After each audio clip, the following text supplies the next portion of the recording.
Feel free to mingle. We're going to get started the program at about 5:50 p.m. So you've got about 15 minutes or so. Feel free to mingle, spend time with her, and all that good stuff. Mingle. Okay. I'm here to mingle.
I'm Laura. Hi, I'm Deirdre. Hi, it's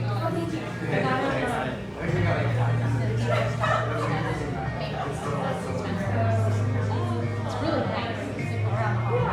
Around the holidays every year.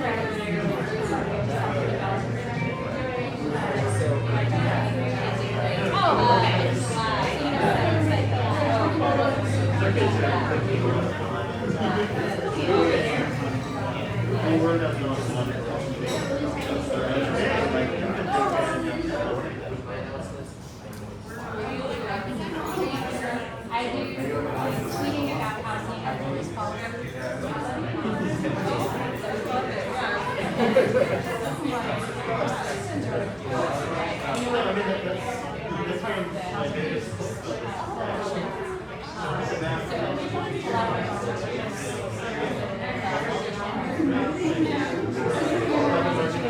We're done doing our own thing.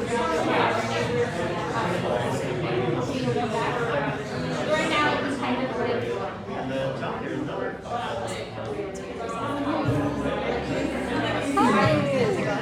Good, how are you? Thank you so much for coming. Oh yeah, I saw you post about it in your stories, and I was like, Yeah. and also I've just been like waiting for like in-person events to like restart, and I don't know if this is the first one. This is the first one I've really seen. Connor said that this is the first like panel discussion in the center since they've done like happy hours and stuff, but they haven't done like a public event yet. So yeah, this is the first one. I know. So like when I saw that, I was like, I've just been wanting to go to one because I like in Chicago, like I would go to them all the time, and then when I moved to Seattle, I only had like a couple months to do it, And then everything fell to pieces. yeah. So I'm assuming Seattle has like the same, similar amount that Chicago has, but I haven't experienced. Yeah, we've had really successful events here before, and I'm hoping that maybe this will kickstart other committees into doing more stuff and just get everybody's toes wet into in-person events again. But we are also live streaming, hence why I'm standing here with my phone very still. Well, I'll let you live stream. Thanks. Yeah, I got the boring job tonight.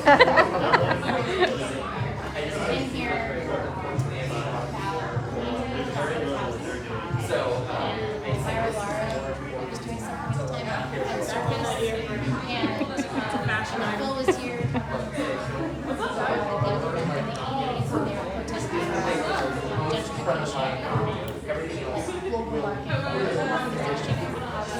And then I think doing everything here, at least in small business, educational, and it's not a consumer in a small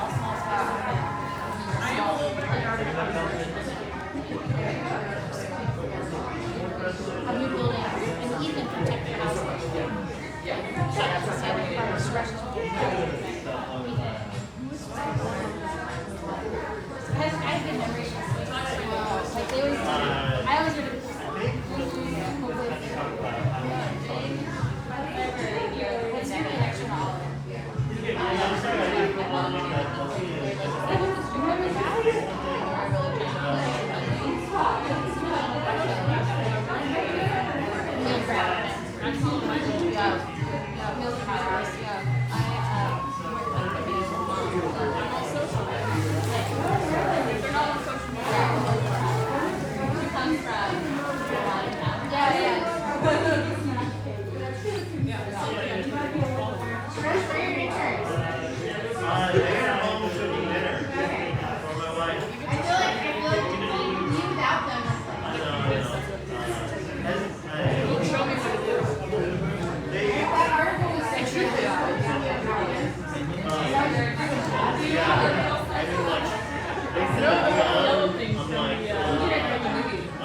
Can you talk, Calvin, can you talk to them? Yeah, Calvin. Yeah, was exactly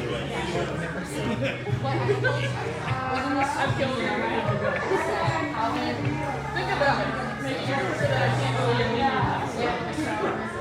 Good idea.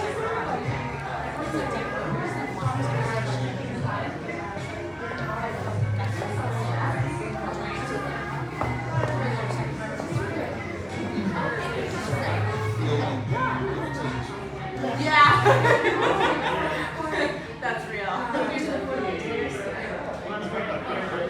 So that's it's on his laptop.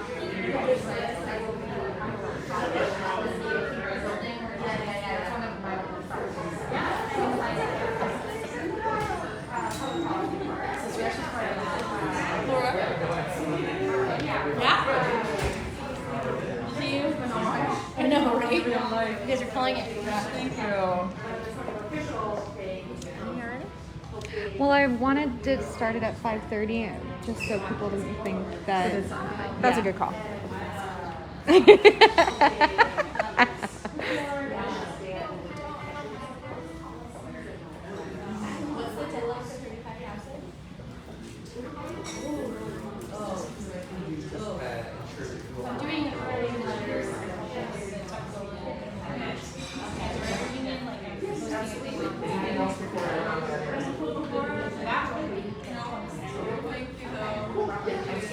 And then, yeah, just as these type of make sure that you press the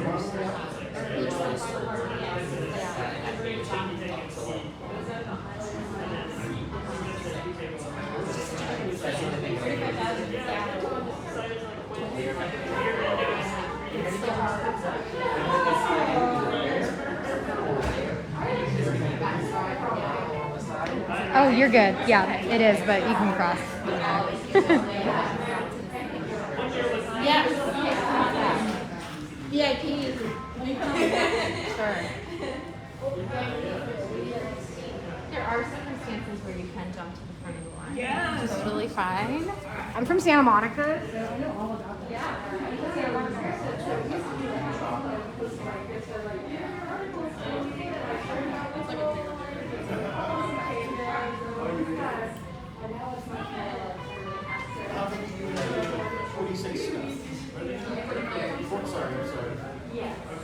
Oh,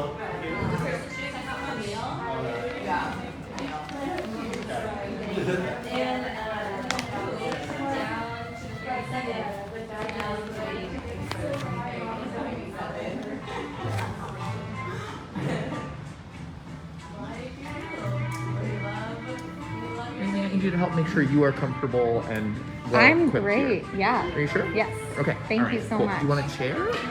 No, standing gives me a good level, and I just sit all day at work, you know. Yeah, I know that feeling for sure. I So appreciate this is why it, it's though. good to Thank have you, events Connor. like this. Yeah.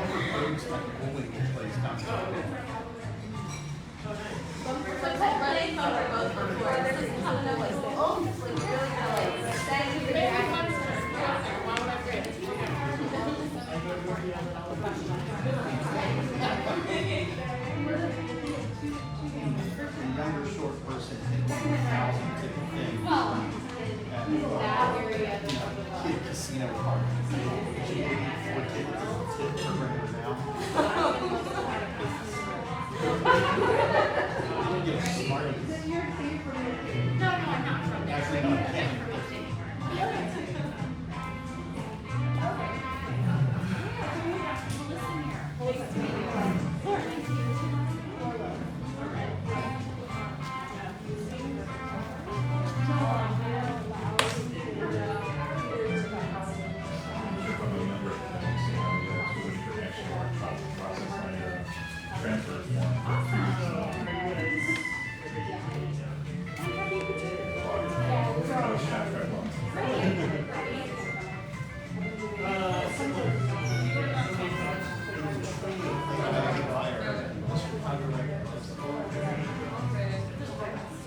AIA Chicago kind of runs that entire I think they're close to here with the AIA. So do they Don from there? Yeah.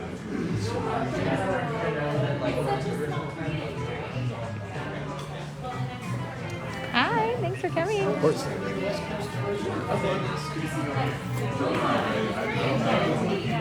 Actually, yeah, LA. AIA. Yes, exactly. Thank you so much for all these.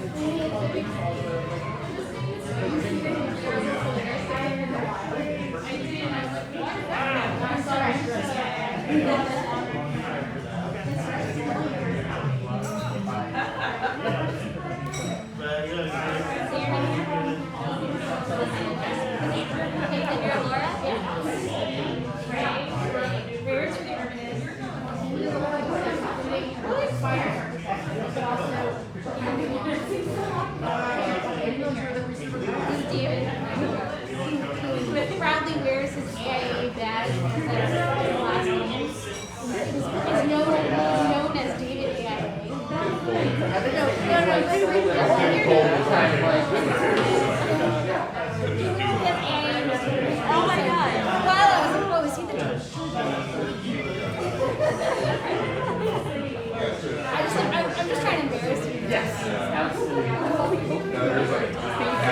poll. Like most people have like they set up their account like 10 years ago. They never did it. And they just like took it. Yeah, I did.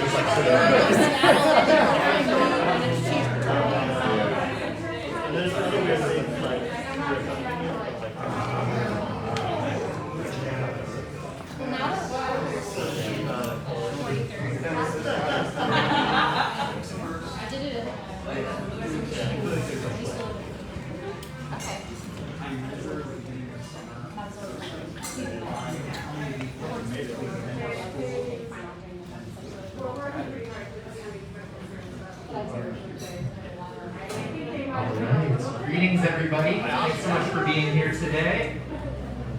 I want to let you all know that you're here for the first panel discussion that we've had in person here at the Center for Architecture and Design in over 2 years. So congratulations to yourselves for making this happen. We've had some small meetings and happy hours and that sort of thing. This is our first of this style of program, so I really appreciate everyone being here. My name is Connor Deschmaker. My pronouns are they, them. And I am the Member Engagement Manager for AIA Seattle. Many of you, if you're architects or other professionals, you've probably seen me at any one of dozens and dozens of virtual events over the past couple of years. But it's a pleasure to see everyone's faces here in person. Mask faces, of course, while you're not eating or drinking actively, we do request that you have a mask up, just so we can continue hosting these events, for as long and as safely as possible. For today's program, a couple of just housekeeping items. As an organization that is focused on land stewardship, we want to always acknowledge the land that we occupy.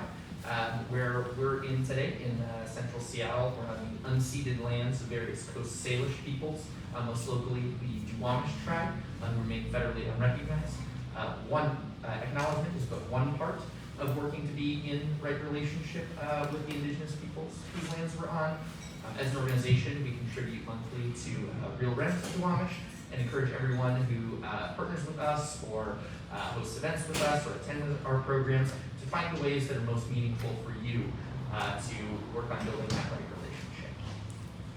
Also, just to get people oriented in the space, we do have Wi-Fi. I know it's a little hard to read, but you can get into CFAB, yes, and it's just architecture at 1010, 1010 being our address if you need to hook up to Wi-Fi. And then for restrooms, we are in a shared restroom situation here. So just behind the wall to my right, your left, there is going to be 2 keys that'll get you in and out of the door right here. I'll actually work on unlocking that permanently for you all. But you can use whichever restroom is in which you feel most safe. And the restroom codes are marked up here. And then also at the door where you'll exit to the restrooms. They're just across a short hallway here. I'm in a position myself just right at the back over here, and I can happily help direct you if you use the restroom at any time. I think that covers all of my main announcements. I'm going to turn our display because we do have happily a guest joining us virtually. Let's see here, getting warmed up. And I will also pass it over to Emily Dark, who is the co-chair of the Committee on Homelessness, who put together today's program. So focus actually on her, but I'm going to be up here doing a little bit of tech enabling.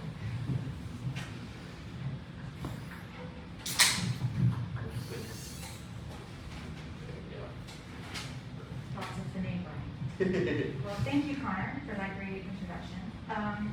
Welcome, everybody. Thank you for coming to our first event. I don't want to say post-pandemic, but close to the beginning of pandemic.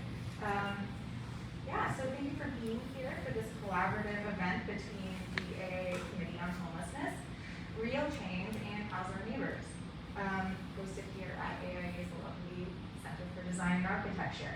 So I wanted to start out with a quote from the 2021 AIA Housing Policy Statement. To equitably meet the needs of our rapidly changing region, we must rethink housing policies at all levels of affordability, streamline pathways for alternatives to detached single-family homes, and publicly invest in permanent affordable housing.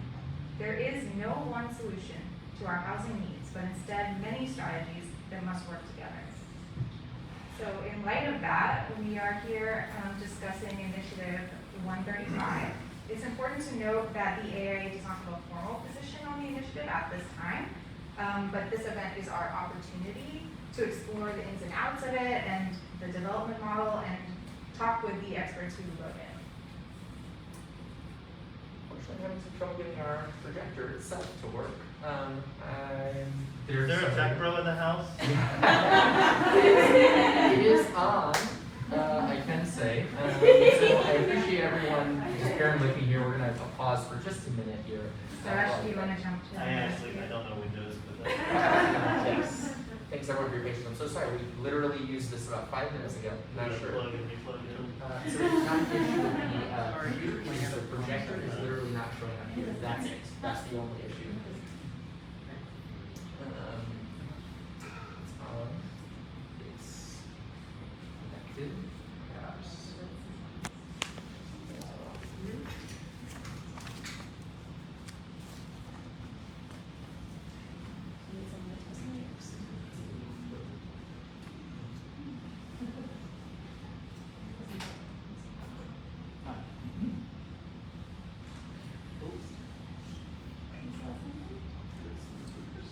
Yay! Paul! Okay, we can see you now, Paul. Is this how it was, Laura? So I'll start with introducing Paul, who's here with us virtually. Paul Williams is an economist and public policy expert with a focus on developing public sector enterprises and social housing developers in particular.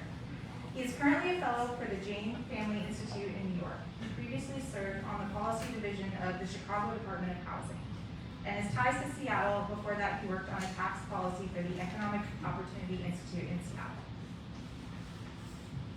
Then we have Tiffany McCoy. She is the Advocacy Director at Real Change and the Campaign Co-Chair of Initiative 135. Next to her is Suresh Shamagan.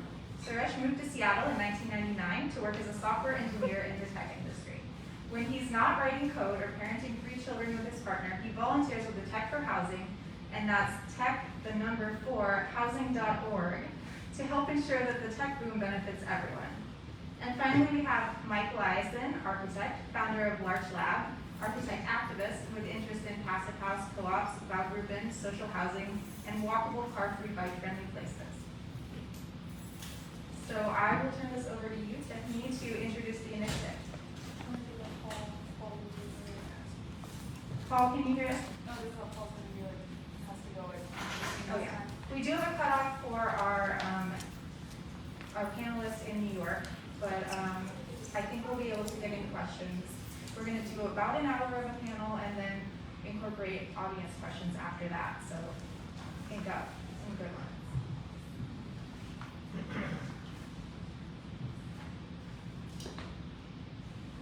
Yeah, cool. All right, hi everyone. Yeah, I'm going to introduce the initiative, just give some of the broad strokes, and look forward to questions afterwards. But thanks for being here. This is my first in-person event since the beginning of the pandemic, and AIA was very thankful. They made space for me to have my kid here, so that was very generous. If someone does run out, just so you know, that's my kid. But yeah, so the Housing Neighbors Coalition came together last year actually to defeat Charter Amendment 29, which was ironically dubbed Compassion Seattle, but would have enshrined sweeps as a cornerstone of our homelessness policy. And we didn't see anyone organizing to put a stop to that, so that's how this coalition came to be. We decided to stay together, and we had and Suresh and I are steering committee members of House Our Neighbors. We had a retreat. We decided that we wanted to continue focusing on mutual aid and meeting people's immediate needs, but also doing some housing policy, because while we have really great affordable housing efforts happening in the city, it's not enough. And I mean, your statement goes into exactly how we need to be diversifying our housing stocks. So for the past 6-7 months after August, we were developing an initiative with lots of Paul's help and lots of community stakeholders and looking at different models around the globe. And we came up with this initiative that would create the Seattle social housing developer in the city. It would be a citywide public developer that creates social housing for those that make between 0% of the area median income all the way up to 120% of the area median income. The housing would be permanently affordable and it would be publicly owned in perpetuity. A couple of other highlights, because we know that we are not at all meeting our climate goals, and we keep saying that we care about meeting our climate goals, but we wanted to actually put that into action. So that's where we roped Mike in, and Mike suggested passive house, so we just went with it. So all new developments have to be up to passive house standards. Buildings that are acquired by the developer, the goal is to get them to be retrofitted to passive house, but all new builds have to be passive house. The housing would only be about up to 30% of your income, which also means that there's not going to be a benefits cliff, which happens so much with vendors at Real Change and other low-income workers, where if they work too much or if they get a raise, sometimes they actually have to not take that raise, because then they will lose all of the benefits of housing and healthcare, etc. So this is just if you make more money as you get older, or if you change jobs, that's cool. You just pay a little bit more, you pay a little bit less in rent, and they accommodate that. Yeah, this does not at all tap into existing housing funding sources. Those all need to stay where they are. We need new money for this. And we also created a governing board of 13 members, 7 of which would be renters in the social housing units themselves. So this would be tenant run. There would also be the equivalent of tenant unions in each building that goes under the developer. So we wanted to make sure that people who live in the building actually have a direct say in their living conditions and the growth of the housing. Ideally, as you all know, we still need to change a lot of other things like design review and zoning, but the goal in there is to make sure that new builds have daycare on the bottom, community health clinics, grocery stores, or storefronts for Black, Indigenous populations that are at risk of being displaced further out of the city, and having their storefront be there, and also on this 30% income spectrum. And also, as far as evictions go, there would be a restorative justice process in all of the buildings. You don't just go through eviction, and there's actually formal tenant mitigation that needs to happen. We want to make sure people can stay in their homes. That's what I'll stop on right now for just a really broad overview of what the housing would be, what it would provide, and we'll get into the funding and a bunch of other aspects as we continue on. Great, thank you. Mike, a question for you, and it's just a little question. What is social housing? How is it different from current affordable housing mechanisms?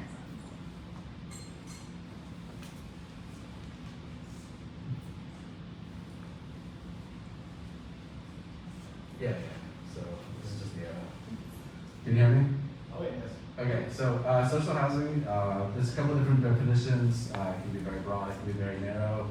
I run with a very broad definition. It's effectively all housing that takes any kind of public subsidy, public land for the development or the adoption of new housing. So it could be co-ops, it could be Baugruppen, it could be urban co-housing, it could be affordable housing, limited housing, profit associations, nonprofit housing. There's this huge, wide spectrum of housing that kind of gets incorporated into this umbrella. There are a number of different ways that it's funded. In the U.S., we do grants, we do LIHTC tax breaks, and all that stuff. It kind of works, but not really. The rest of the world just funds social housing. It's what they do. It's really the only way to get adequate social housing, and I think adequate might even be the incorrect term. But there are other policies that can be brought into there as well. So Paris has a social housing mandate. So 30% of all housing by 2030 has to be, 30% of all housing by 2030 has to be social housing.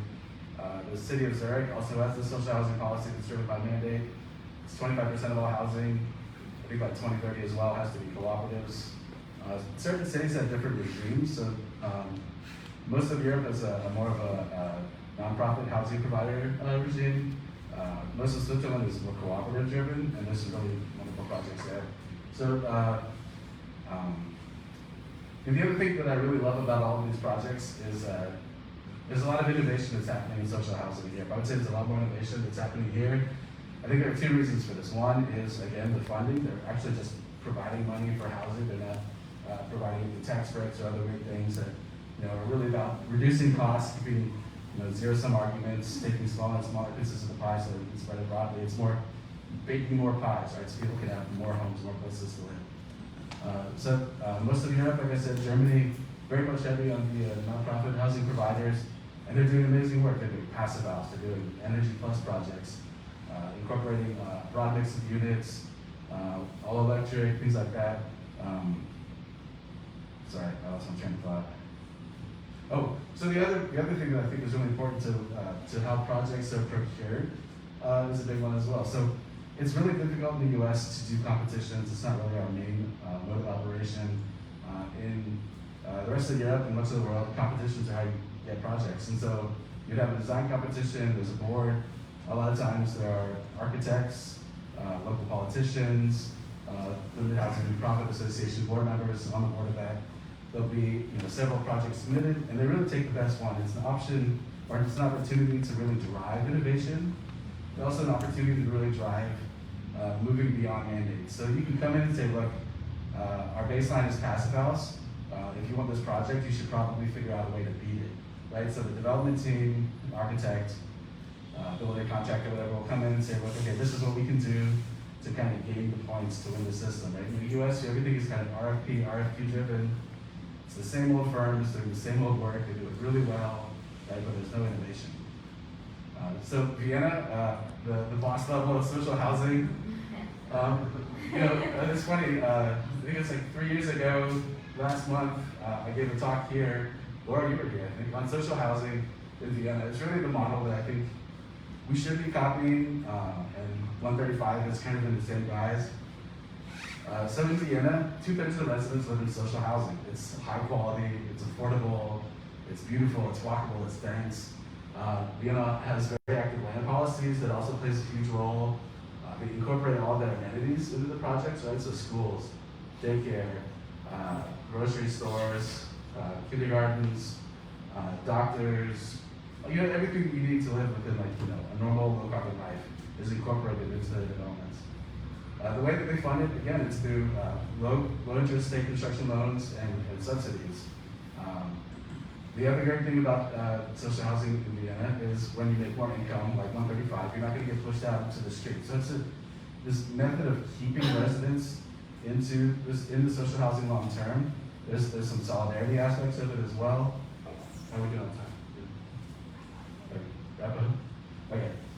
So again, the developer competitions, Vienna is how they do it. What you see is what you get, but you have an idea of what it is. Pretty much generally what it's going to cost. And in the end, it was really good. Vienna, again, looks at cooperatives as social housing, so there's some really innovative things going on there.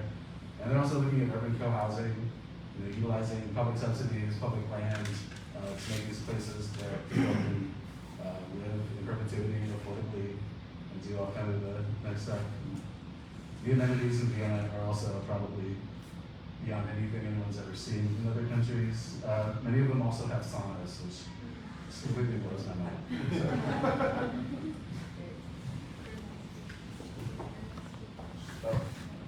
And we're going to bring you right back up here to talk about passive house. What's that? We don't need songs. No, I haven't back into this. Gotcha. Okay, so really brief overview of passive house. I'm sure most of you architects, you already know what it is. It's a low energy standard. There are 3 requirements. Your space heating and your space cooling, so how much energy you use to heat or cool your building has to be 15 kilowatt hours per square meter per year. Your primary energy, total energy that you use multiplied by a source factor has to be 120 kilowatt hours per year. And then there's also air tightness. So we're making our building super tight so that moisture, air, pollutants aren't leaking through the envelope. I get to this part. Is that your favorite part? I can do too. So then these principles that we use, we got a kind of like we're on a big puffy coat. We have additional insulation. We got air tightness to keep our envelope durable. We're reducing thermal bridges, so no metal protruding through the envelope. Seattle's getting a little bit better about that. We have high performance windows. The windows in Europe are so much better than any window you can get here. but hopefully that'll be changing soon. And then, so we go through all this effort. We've got a tight building, extra insulation, triple pane windows, but how do you breathe, right? So the box, the ventilation system that we use is a heat recovery ventilator, DOAS, it's all kind of in the same vein. So again, just up 100 levels. So continuous insulation, no thermal breaks. And this is kind of, I think we're used to building like this as well. You know, one of the things that I get yelled at a lot is Passive House isn't about sustainability, but everyone I know in the Passive House community is probably more laser focused on sustainability, decarbonized buildings than anyone else, and so they kind of go hand in hand. There are a ton of options for insulation that are low carbon, puffy jacket. There's a wood fiber panel boards. There's a firm in Maine that's going to be making these in the US now, so it's great to have some of these products as well. Like I said, the high performance windows, the Mercedes and the Porsche potentially windows, they close just like a Porsche door. So nice. And it's triple sealed, right? So you're not getting air leakage running through your window. You're not getting as much noise coming through your envelope, which we live in a city, it's a good thing. Airtight units, I think a lot of people here are familiar with that. Membranes, tapes, gaskets, it's all kind of required now by energy code, thankfully. And even penetrations, we've got special doohickeys for that. So how do you measure the airtightness of a building? Well, you do a blower door test. Actually, energy code now requires a blower door test. Whether that actually happens is a whole other issue. But they'll depressurize and overpressurize your building to 50 pascals. They measure the amount of flow through the door, and that's how leaky your building is. In a passive house, it ends up being about the size of a quarter for a typical size house. So it's very, very tight. HRV, so this is just a box, ventilation box. It's got a filter. We're pulling out cold air from the outside, we're bringing it to the box. Simultaneously to that, stale air is coming out, it's warm, it's room temperature. The heat is exchanged either through an enthalpy wheel or a ceramic core or something like that. And so then when the air goes out, it's cold, but when the fresh air comes in, it's fresh, it's filtered, and it's also room temperature, so you don't have cold leakages or drafts or anything like that. HRV can be something from a simple box that you would see in like a house. To my favorite, the Minerva, you can actually walk through some of these units, they're so big, and they're incredibly efficient and quiet, surprisingly. And so why is all this important? Why, the sustainability question I think is huge. And for me, like the reason I became a passive house consultant is because LEED wasn't doing squat on any of the things that I cared about. And then since then, like the climate crisis has taken off. We had a wildfire smoke season, we had heat dome last year that was unbearable, flooding everywhere. The US industry is like wholly unprepared. We don't have any cities with passive house mandates. The EU is effectively going towards passive house mandates for every building. And we don't have a lot of cooling centers, and so if we had more passive house buildings, it would definitely make them easier to be both breathing centers and smoke events and cooling centers. So this is the filter after a smoke event from a colleague of mine. Right, so this is what you're breathing if you don't have a filter. It's kind of scary, and this is only a couple of weeks. The other thing that I think is great is so much of our existing housing, whether it's affordable housing, our housing stock here is terrible. Market rate housing, black mold, we lived in an apartment with black mold, condensation on your windows. You don't get this with a passive house. The triple pane windows, the additional insulation, all of that goes away. And so you don't have the ill health effects, right? So you have more positive public health outcomes with this kind of housing. Pairs really well with mass timber. Like I said, you can do really crazy stuff with decarbonized materials like prefabricated passive house where the exterior straw walls. God, it's great. Or just prefabricated wall panels. Again, and then there's this whole industry around green jobs that can come with that as well. So people who are building these houses can afford to live in Seattle. Renovation systems are huge in the EU right now. NYSERDA is going there, RMI is going there. This is going back to 135 and how we're going to retrofit buildings. I think this is part of the key of unlocking that. And then just what does it look like? This mass timber, passive house, social housing, and grots. I'm running out of time. Okay, we can do retrofits. But again, there's this whole slew of benefits. There's the fresh air, the buoyancy against energy poverty. Your envelope is more durable. You're future-proof against climate change, against future maintenance costs. It's got a more durable envelope and mold. Positive public health outcomes, and I think that's really the reason that we decided to push for passive house. I think that's all I have. Oh, and it's spider free. Sorry, I forgot the spider. That's a big one, right? So that is great, but how are we gonna pay for that? Tiffany? How Yes. can this initiative be funded? Yeah, help me fund it. So we actually set out to find a progressive revenue source and do the developer at the same time. And then we learned from our lawyer that public development authorities do not have taxing authority. We didn't want to scrap the whole thing because it does have bonding authority, and Paul will get into later why that's really, really vital. But we still knew that we need housing desperately at all the income levels I mentioned. So we went forward with a two-pronged approach of creating the vision and the structure and getting the debate going about how we do need different tools to solve the affordability crisis in our city. And then we will follow that up with where we get revenue. If you look at not only every elected official in this city and even in this like county and state, the vast majority of them agree that affordability is a major issue.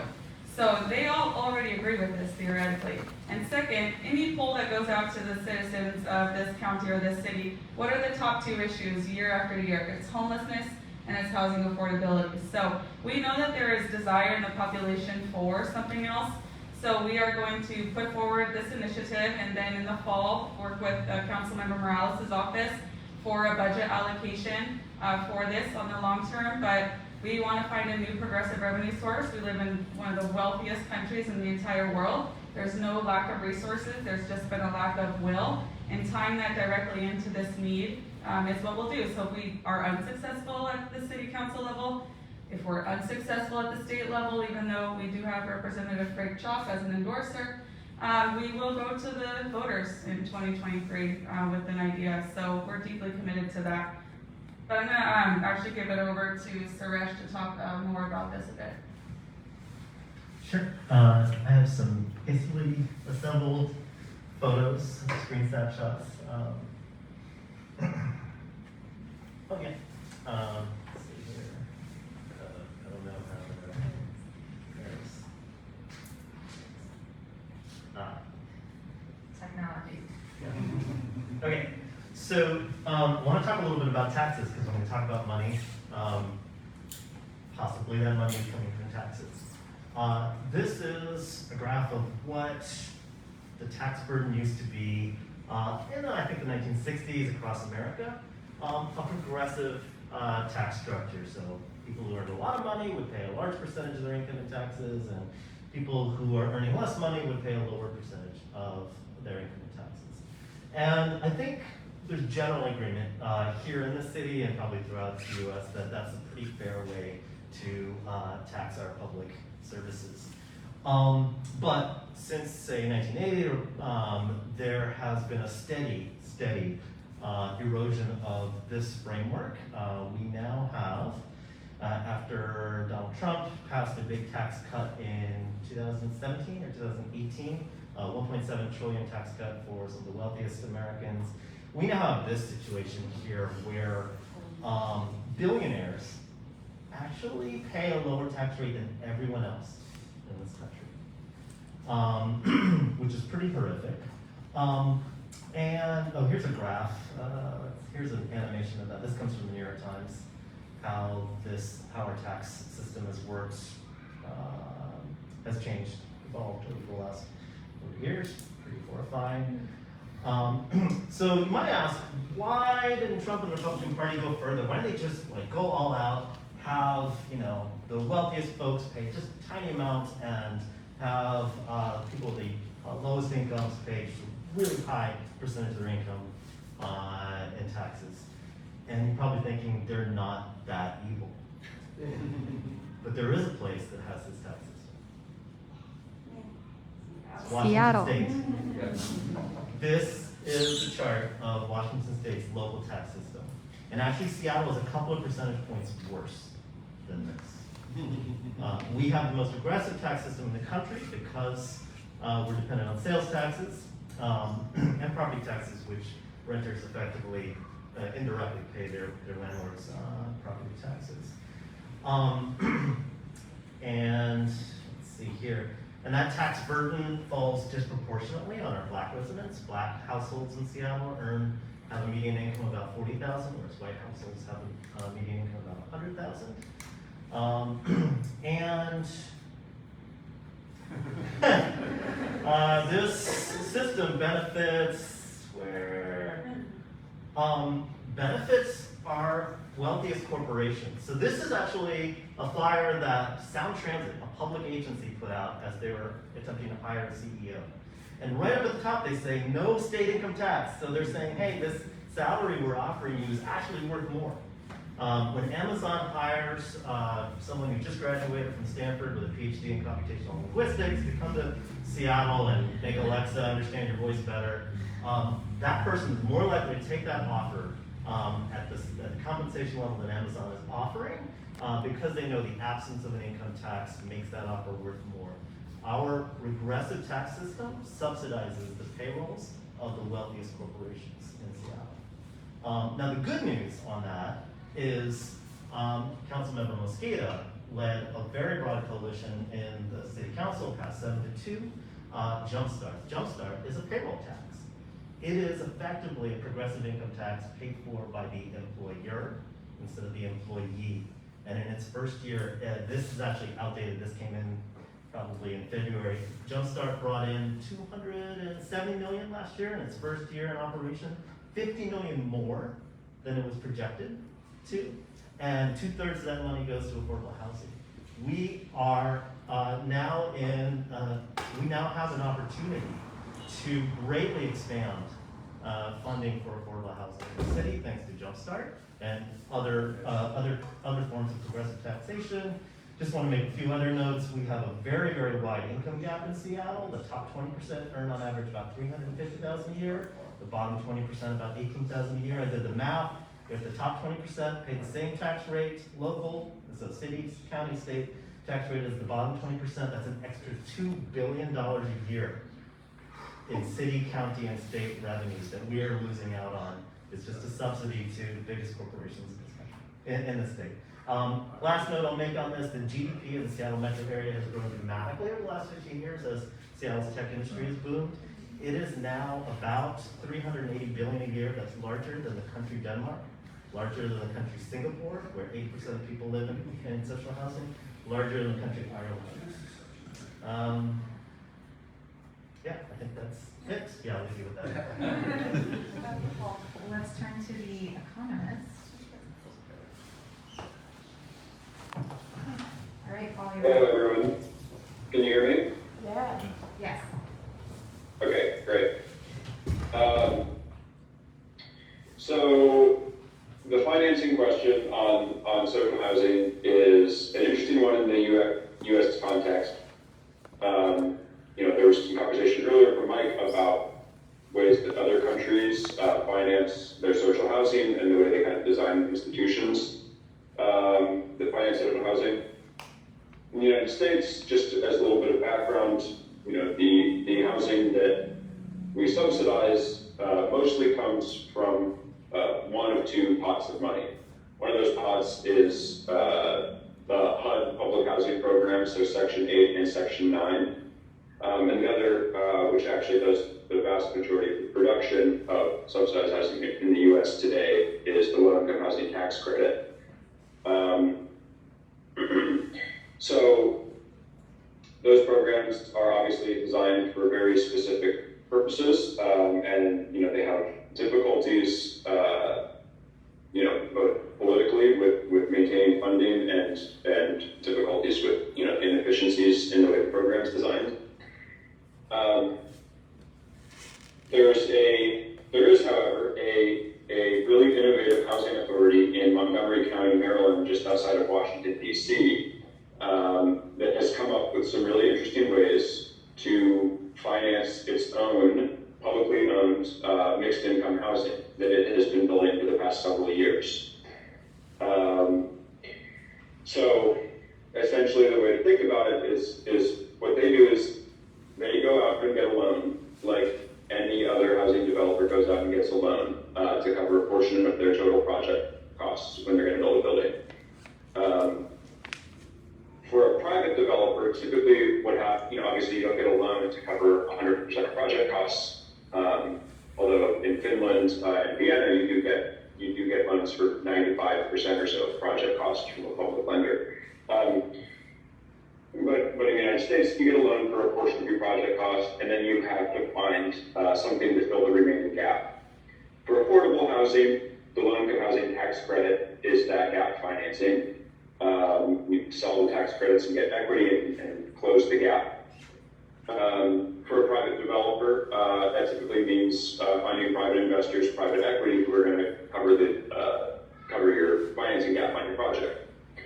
What Montgomery County did is they created for themselves a revolving loan fund, where they got a small appropriation of a few $1 million a year from their county, Montgomery County, Maryland. Gives them a few $1 million a year. They bonded that out to capitalize this big fund in a $50 million fund. It's now being turned into a $100 million fund. It's being expanded because the program has been so successful. And they use funds from that pool to loan into their projects to cover the remaining costs. And because they're loaning to themselves from a public fund, they can loan at very low rates, and that gives them a lot of flexibility on rents. Also because they're a public owner and they're not seeking a profit margin, they have a lot of flexibility on rents. And because they're a public entity and they have access to publicly owned lands, that's a subsidy they also have access to, and because it's publicly owned, they don't pay property taxes. So they have all of these kind of things working together to help lower costs and give them more flexibility, and make the investment that they're putting in go even further. So they're able to do a range of income mixes in their buildings. Just with this loan fund alone, they get, they do get a pretty good income mix.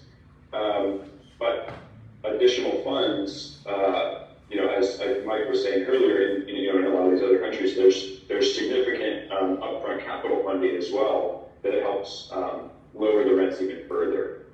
And so, the kind of big picture for Montgomery County is that they, because they have this public financing and they want to do this public ownership and they're doing it quite successfully, they're able to get to a starting point with their rents that is already pretty low. And then any dollar that you spend in subsidies and grants goes even further in a project like that. And I think that's an important point. We'll get into some of this question of how this interacts with the nonprofit housing world in a little bit, but that's kind of how the financing works for Montgomery County, and there's a number of other states around the country, both California and Rhode Island have bills in the legislature right now that would create similar types of public developers who would use kind of variations on this model. Another thing that I just want to mention on this that's pretty interesting is that not only does Montgomery County have their own pipeline of projects, right? They're a public housing authority. They have a pipeline of projects they want to build. They also have gone to the market where there was a private developer who had a project that they were going to build, and for whatever reason, the project kind of started to fall apart at the end. The investor walked away, and they weren't going to be able to close on it. And the public housing authority came in and said, "Hey, I'll come in. I'm going to become the majority owner, and I'm going to make a huge swath of your units affordable at my very low income levels. But I'll get your project done with you." And that private developer, who was otherwise this project wasn't going to get built, the public developer came in and essentially saved that project, made a bunch of the units affordable, put social services on the ground floor, and is now putting it in permanent, public mixed income ownership. So that's something that a public developer is really able to do that a private developer should not, right? Which is take on risk when you might have some issues in the market. So I'll leave it there for now. Great, thanks, Paul. Yeah. So our next question is going to go to Mike first. Would this PDA draw from existing affordable housing funding that could otherwise be dedicated to creating homes for our lowest income neighbors?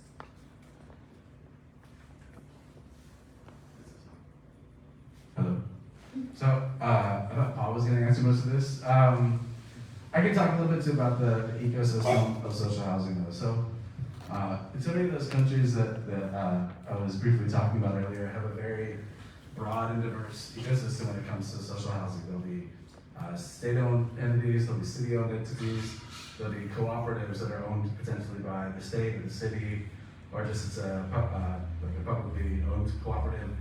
There'll be nonprofit and limited profit housing associations, private cooperatives. So this is wide swath of a housing ecosystem that's out there building new housing, maintaining housing, buying old houses and turning them into social housing. So this is broad network, right? It's really about broadening the boom, making more pies. For me, that's what's really interesting about this initiative, right? Is that it's about broadening that boom, right? There's additional funding sources. It's how do we use those? How do we leverage those to have more co-housing, more cooperatives, more projects that are more innovative, more sustainable. So. Paul, do you want to jump in? Sure, yeah. So on the kind of the broader question of how does a program like this fit in the kind of ecosystem of particular financing, but the financing and subsidies and the actual development. So what's nice about Montgomery County and what makes it really popular there is that Montgomery County is able to do these projects it's doing without using low-income housing tax credits, without using project-based vouchers, without using bond volume cap, without using any of the typical subsidies that are really highly in demand and highly competitive among the nonprofit development world. So they're able to provide these mixed income projects without the use of any of those subsidies, and they're able to provide a significant number of very low income units in their projects without those subsidies, which takes pressure off of the nonprofit development communities' need for those subsidies, and in fact allows those subsidies that are important and play an important role to actually go even more directly to the places where they're most sorely needed. So I think that's an important thing to keep in mind. They're not in competition with the nonprofit developers. And I'm trying to think some other things on that. Is there another question on that point? Well, Paul, can you talk about how 0 to 30% of AMI isn't even incentivized, so it's not something that nonprofits can even really build right now financially? Yeah, there's essentially what you have right now is you have nonprofit developers who are all trying to serve this really wide range of incomes, right? You have nonprofit developers who are trying to serve 0 to 30% AMI, who are trying to serve 30 to 80, and you also have folks who are trying to serve your 60 or 80 to 120% AMI, which is those are your public school teachers, your bus drivers, your municipal employees, folks like that, who oftentimes will get left out of programs. And so what we have in most cities is a system where we have one pool of subsidy, and all we do over and over is chop up that pie differently. And it's just kind of this zero-sum game where you're just trying to be like, no, I won't, this group needs to be served, this group needs to be served. And what we don't have is creation of another pie to facilitate even more housing development. And that's exactly what this initiative is about to me, is to create a new pie and allow house our neighbors and more broadly allow the affordable housing development community to figure out the best way to deal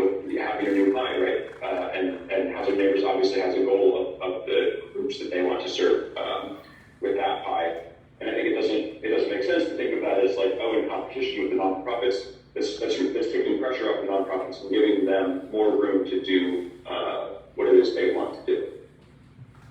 So why is multifamily housing so expensive to build in Seattle, and how does this model address that?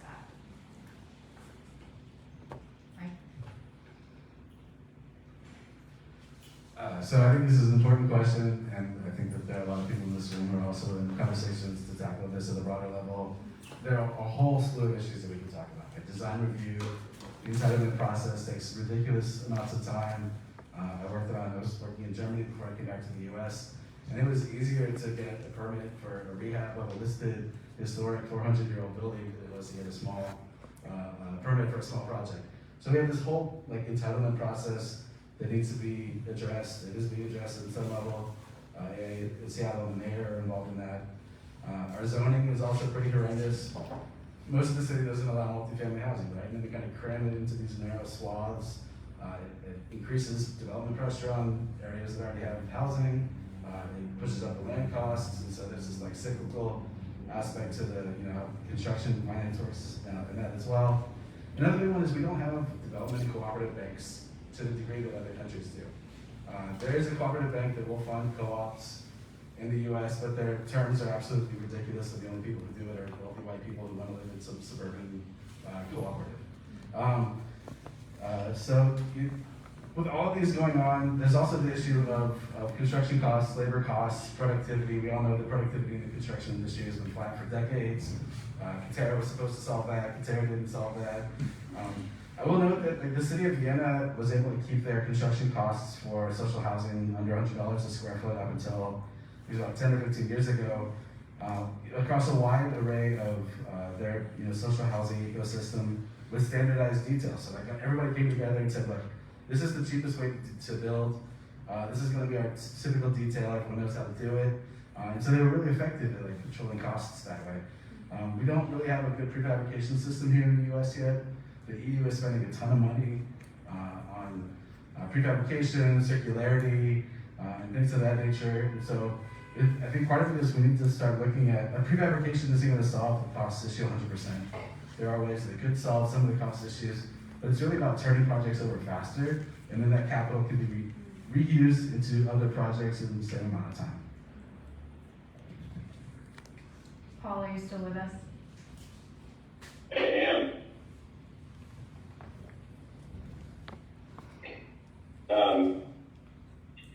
So on the inefficiencies that I mentioned earlier with the low-income housing tax credit, so the way that program works is the federal government, the Treasury creates these low-income housing tax credits every year and issues them to states all over the country, and then nonprofit and for-profit developers apply for those tax credits to cover that financing gap, right? They get a loan for some percent of their total project cost, and they get these tax credits, and they sell them for an equity investment in their project. Because of all the complications in that process, there is a significant amount of administrative cost that just gets lost as fee. That does significantly drive up project costs sometimes, right? Because you need a joint team of lawyers who are managing the sale of these tax credits for equity investment, and you have all of these firms that are syndicators of the tax credits, where they take nonprofit developers' tax credits and try and find them banks to buy those tax credits, and all of them get fees, and it's this kind of complicated ecosystem. It's very different from the way it works in many other countries, where there's just direct investment in the public sector, and you don't have any of those lost costs. And of course, people will talk about, well, it creates these incentives that encourage good management and all of these things, but it's not really, the management and care of subsidized properties in the United States is nowhere near the way it is in these other countries that don't have that system, right? So there's clearly something else going on. And then of course, you have other things where for low-income housing tax credit developers, developer fees are often just a percentage of total project cost, which does create a not so great incentive incentivize keeping project costs down, right? So there's a number of difficulties with that are make the program inferior in a number of ways to just direct public investment, which is what this initiative is about. So let's talk for a minute about all of the other complex variety of issues that contributes to people being without a place to live. How does this program stack up against that?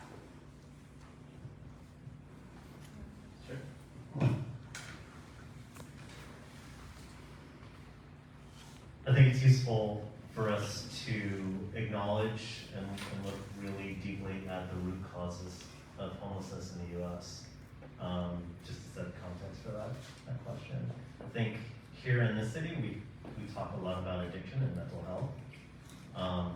But here are some really surprising, probably, facts for you. West Virginia, which has one of the highest opioid addiction rates in the country, has some of the lowest rates of homelessness. Arkansas, which has some of the highest rates of meth addiction in this country, has one of the lowest rates of homelessness.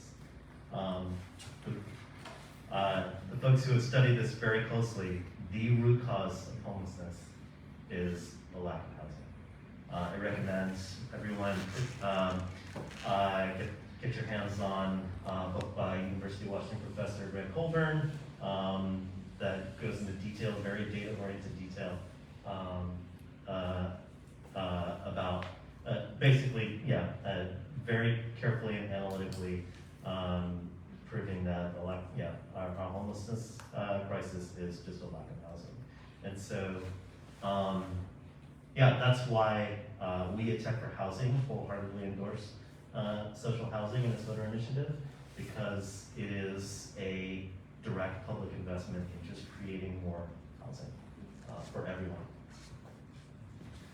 Yeah, and I would say too, and I'm sure Suresh meant this, like deeply affordable housing that meets your income levels.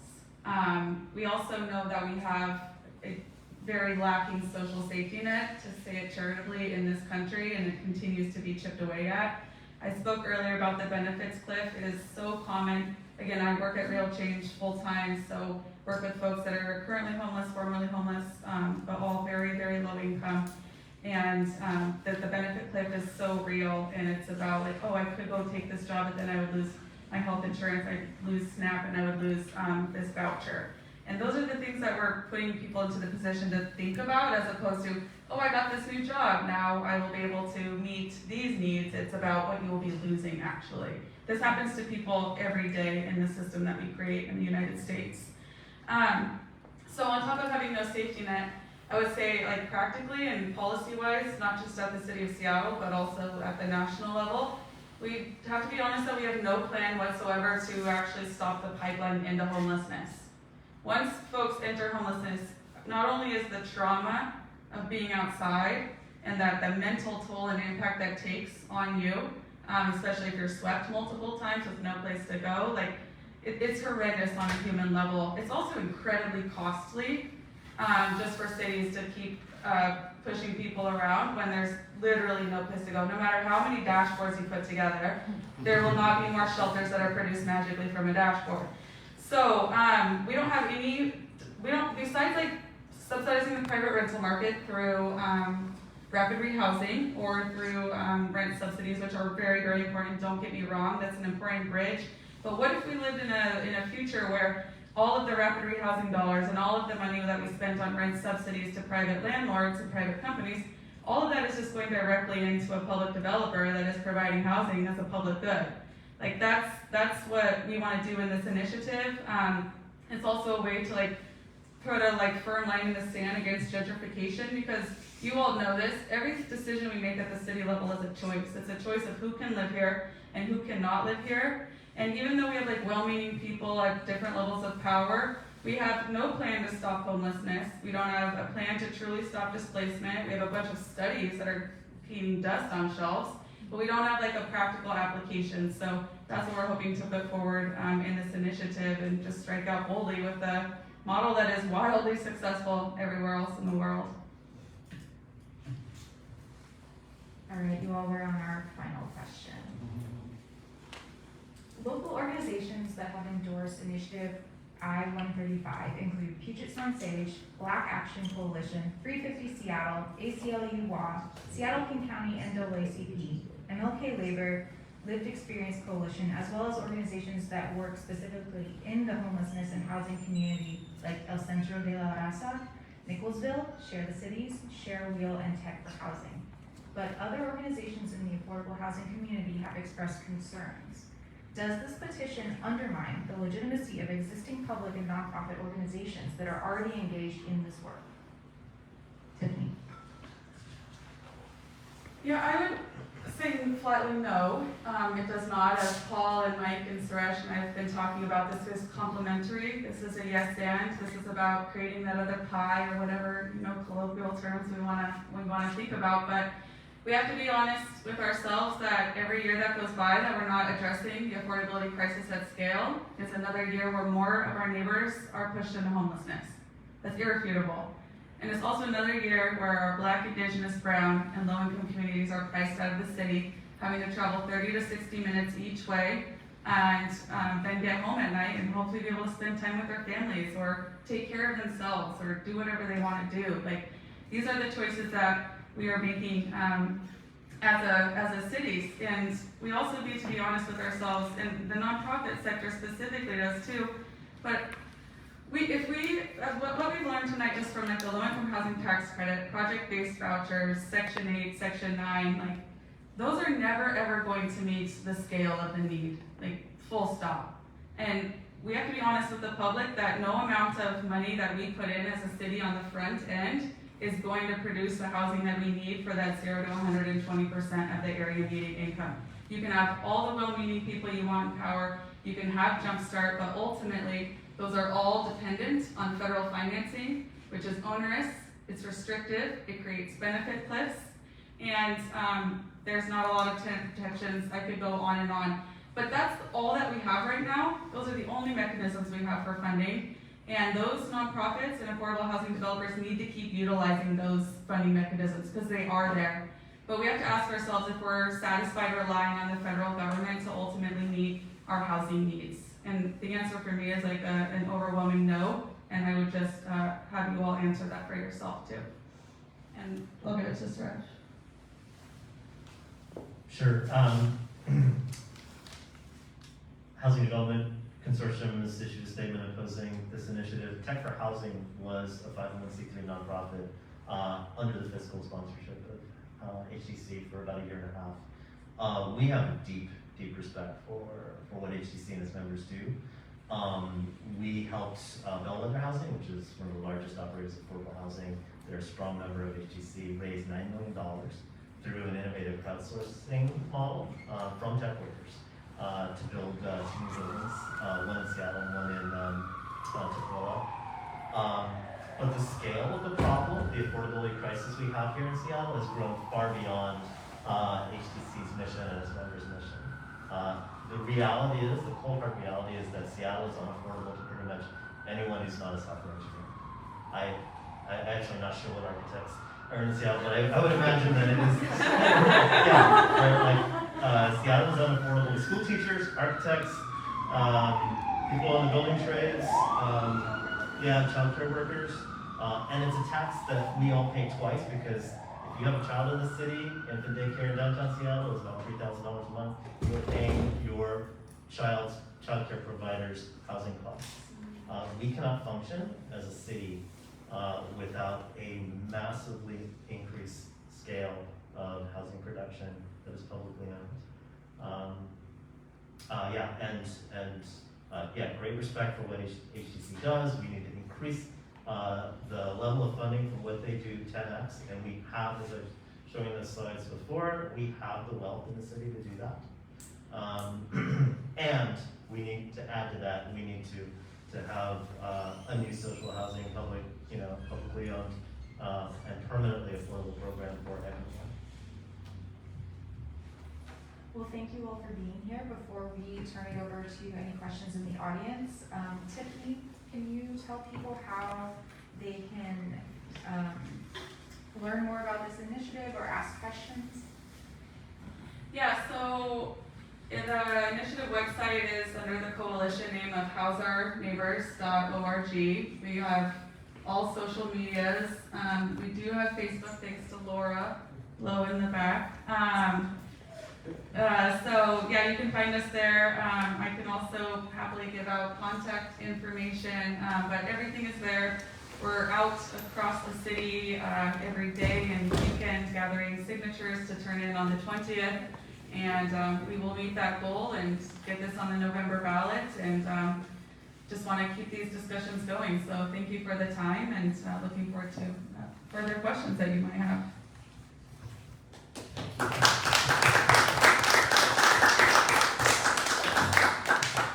Does anybody have a question? Yeah. I'm gonna hand around one of the microphones, whichever one doesn't matter. I can speak loudly enough, I think. Okay. There's still a backstop to the funding, and my understanding is that how the authority is set up in the city. Does the city end up being the backstop to the loans, and does that change the city's bonding authority? Is Paul there still? Paul has left us, but he would like anybody with economic questions to email.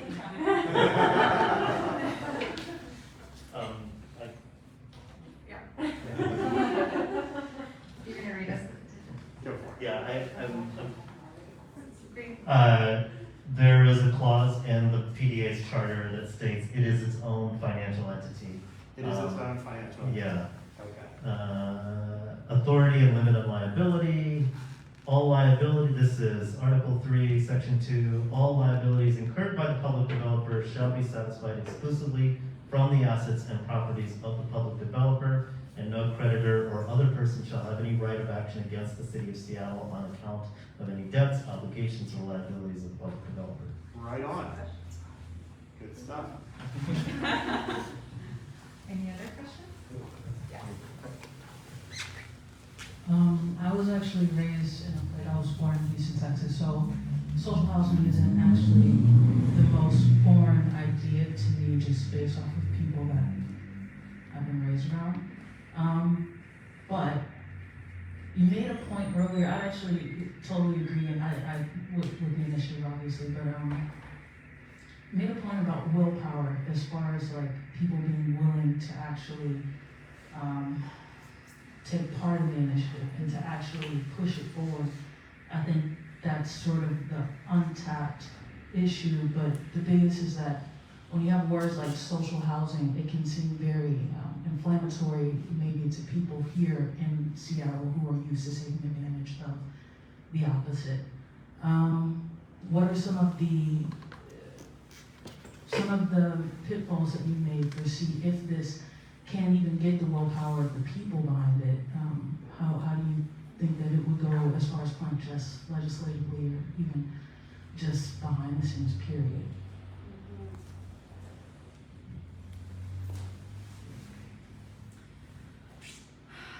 Yeah, so that's a really great question, and we had a discussion actually about whether or not to call it social housing. The Montgomery County, Maryland example that Paul talked about, they pushed that through their county council and they didn't call it social housing at all, but it is, they're able to do it without using that word.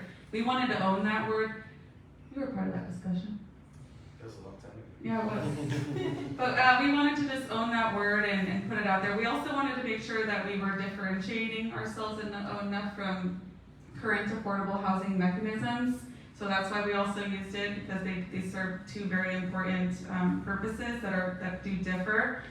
But I mean, there's a lot of obstacles. I'm not the most political person. I'm sure I should say that it's going to go all fine and swell. But implementation of this is going to be a big deal. The way that social housing functions in other countries is the local governments have massive buy-in. They're funding these. They see housing as a social good. They have created infrastructures like public banks and whatnot to be able to loan loans at low rates or no interest rates. So we have implementation. We have 60 days for the board of directors to be put together, and we'll be fighting like as an oversight, and a watchdog, and also fighting for funding, or maybe a public bank, we'll see. So I would say those are the specific things. There might be some financing issues with like our bond capacity as a state, but those will all just really be known once it all unfolds. I wish I had a clearer answer. It's a really, really important question, and I imagine that there will be lots of hurdles because we haven't stuck out in this path as a country outside of public housing, that we all know how that ended. Ever. We've not seen housing as a social good like we see other things as a social good, like education or utilities. But it is a growing national movement, as Paul said. Like it's in Montgomery County in Hawaii. Senator Chang was successful in his 4th year getting their Housing Opportunity Authority to take this on, and in Assemblymember Alex Lee is close to passing that in California. And we actually got an email from folks in a small county in Florida who are working on social housing, and the mayor went up to the Democratic Socialists of America there and said, "What's this social housing I'm hearing about, honestly?" And is going to put together a work group to come up with a white paper. This is in Florida. I can't remember the place it was, but anyways, this is growing because we know that what we're doing right now isn't working, and it's not going to meet the need, and we want to be able to live in the cities where we work and want to raise a family or just want to eat. Other questions? We talked a lot about the need for new funding for affordable housing, so I was wondering if you could just touch on the strategy for why you made the PDA before having funding sources into the private work. What's up?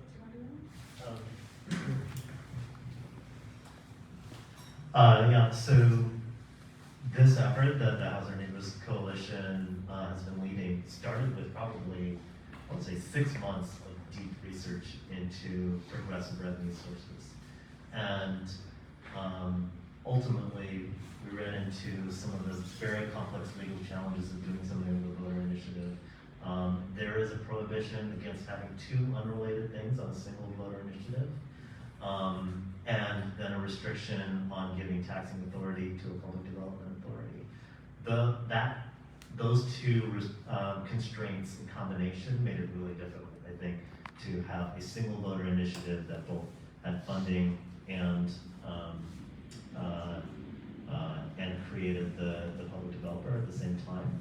Also, I think at the time the revenue from Jumpstart, the actual numbers hadn't come in yet, and it wasn't clear that it would be the resounding success it has been. So yeah, I think there are ample opportunities to follow up with this, and I think unlike Charter Amendment 29, Compassion Seattle, which dictated a spending plan, but didn't actually provide new revenue sources, and actually had a clause that said, well, it looks like you're gonna have to cut stuff, so don't cut parks. This does not dictate, right? There's not a single line in here that dictates any public spending. So we have the time to make sure it's funded separately from all of the other great work that's being done, and follow up with progressive revenue to back it up and scale it. No, that's great. The only thing I would add is that you could argue, well, okay, just do 2 initiatives at a time. Well, we are under the C3 of Real Change, so we have very real lobbying and expenditure caps. So that's why we could only do one at a time. And we're just a small, rowdy bunch of folks, so we can only do 1 at a time. But the other thing I would say too is just because there's not going to be funding that's directly attached to the public developer from day one doesn't mean that it has no money. It has the ability to go out into the public sphere and find money on its own. It can raise money. If there's a private philanthropist that wants to donate money, we actually are in discussion with one, knowing that they're not going to get any handouts or a board seat or first dibs at the project, they can give us their money, we'll use that. So that ability is still there, that the developer has the ability to apply for loans and grants and start working with the Washington State Housing Finance Commission right away.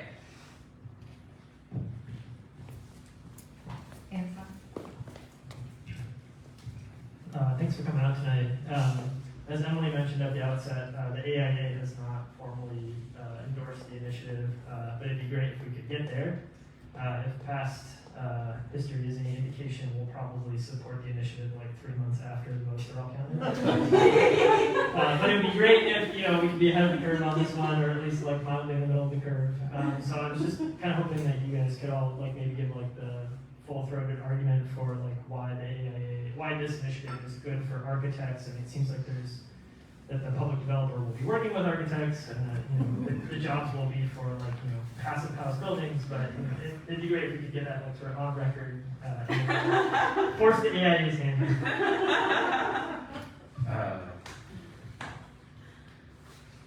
Okay, so I think this is a really great question.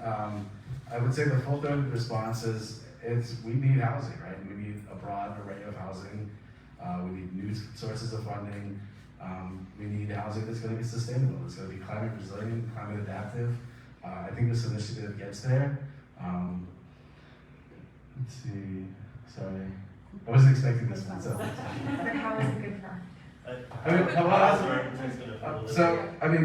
So I talked a little bit about the procurement processes of other countries versus the U.S. My hope is that we can have larger conversations about project procurement. So, so young firms have a chance at more projects like this.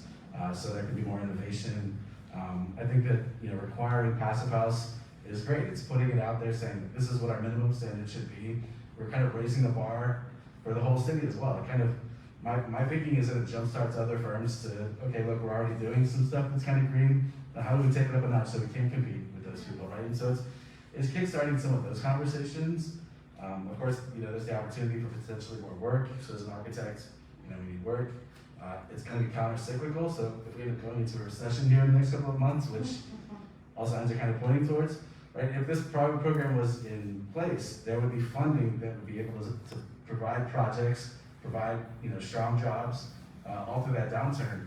Vienna and other countries are very, very insistent that the social housing is this counter-cyclical thing. It is this balance. It's also providing affordable housing, and so it's really, I think, tying into all of those separate aspects. That you nailed it. We need 10 times more money for all of the nonprofit, and we also need funds and housing types that aren't associated within that realm as well. And so this is getting us closer to that. Yeah. I would also just re-point to the 2021 AIA housing policy statement. I would argue that that is in line with what we're trying to do. Any final questions? Actually, I'd love to answer your questions. I'm Melissa Mayer, I'm the Executive Director of AACL. So I can just share with you like a little bit about what the process is, and also what in City and Public Policy Board and Housing Task Force, the main concerns that I've heard raised coming from members. So as a boldly mission-focused membership organization, our housing policy statement is not something that all of our members agree with, but we believe that there are core principles that we should act forward on, and those include climate, housing, and Jedi justice, equity, diversity, inclusion. So there is a lot of work and room for work in the housing space.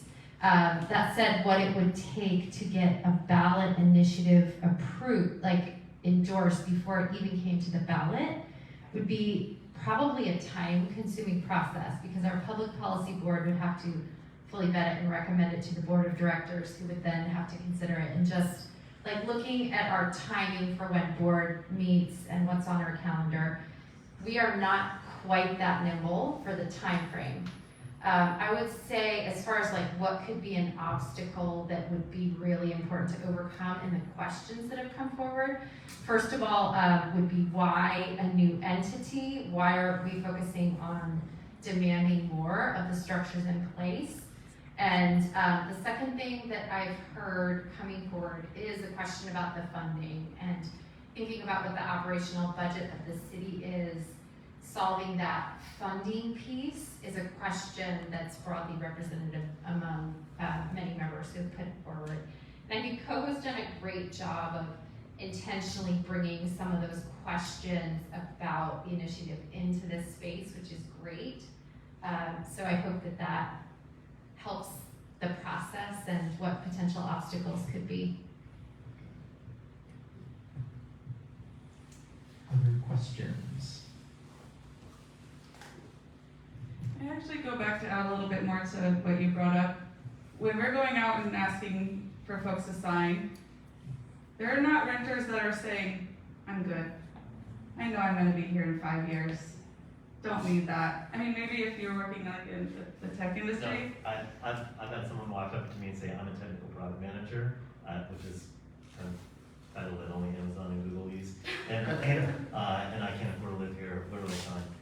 All right, so yeah, like the overwhelming renter response, it's just like the stories that we get in, like they know that we need this, and we aren't incentivizing that 0 to 30% population. That's vendors at Real Change, that's folks that are at Chief Seattle Club. We are, I mean, this might be harsh, but we as a city are deciding like indirectly that like that population of 0 to 30 is just not something that we're gonna prioritize. I mean, I'm sorry, I know I'm reading How to Kill a City, so I know I'm way behind on that, but these are all choices that we're making. And it's not just the people in power now, it's for decades. Like, but all of these choices lead us to this point, and if we don't intervene boldly now, this will become a place where only generational wealth, old white folks, and folks that are in the upper echelons of the tech industry, and my tech bro friend Suresh, are able to live here, and that's not acceptable. So yeah, I do encourage you all to come out and sign or look at it and keep talking about what we need in the city and like demand it, because no one else is going to do that for us. I would say that one of the reasons architects should care about this and why AIA should support it. I'm Laura, I do activism around housing. A lot of my friends are architects. I think that this is a conversation where every step of the way, Tiffany's talking about design review, zoning, land use policy, how it's going to make all these things are connected, and bringing in pieces into spaces, teaching people about how housing financing works, teaching people with passive houses. And the teachable moment of this initiative, I was also a middle school teacher, but the teachable moment of this initiative where it's skilling people up to understand these really complicated, wonky things like land use policy and the construction and the financing of housing. We haven't seen anyone take on that kind of holistic approach to teaching and educating people. And AIA's mission is about education and educating people about land use and housing and architecture. And so this ties right into that mission as well. So even if it fails, the education work it's doing and the people it's bringing across sector and de-siloing these conversations and getting them into the broader kitchen table conversations that people are having about how we build our city and how we grow is invaluable just in itself. Thanks, Laura. Any final burning questions? So should we wrap it up? Thank you all for coming tonight. This was great. It's so good to see your faces.